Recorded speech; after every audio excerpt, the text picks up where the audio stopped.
Tu gardes l'existant, mais en même temps tu lui donnes une nouvelle dimension, une nouvelle vie. Et c'est, je trouve, à la fois respecter le passé et en même temps assumer la contemporanéité.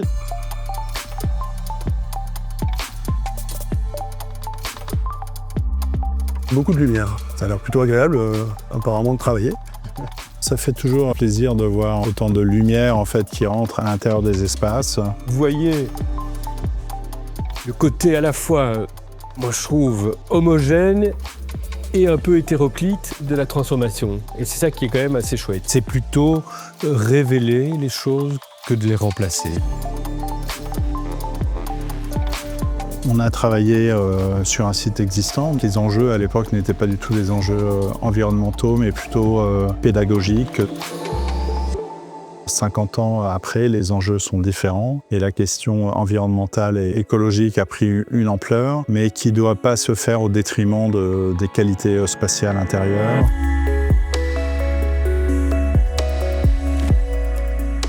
La rénovation, à l'origine, portait sur la question de l'optimisation énergétique du bâtiment. Et nous, on l'a abordé de manière beaucoup plus large. On a des surfaces sans affectation précise, mais que les étudiants trouvent toujours, évidemment, à utiliser. C'est une réflexion plus fondamentale, plus intelligente sur ce que l'on peut faire, à la fois de l'argent public et qui sert à cette amélioration énergétique du bâtiment.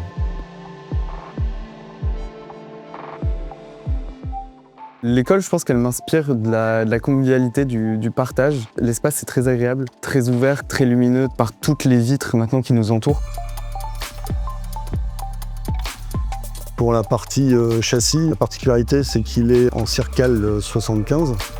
Quand on voit les nouveaux châssis qui sont, eux, ce gris neutre, on voit que ça donne quand même une beaucoup plus grande unité.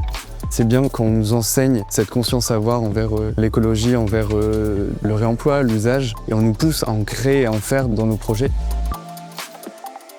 Ici, on ressent qu'il y a une histoire et qu'on écrit la suite.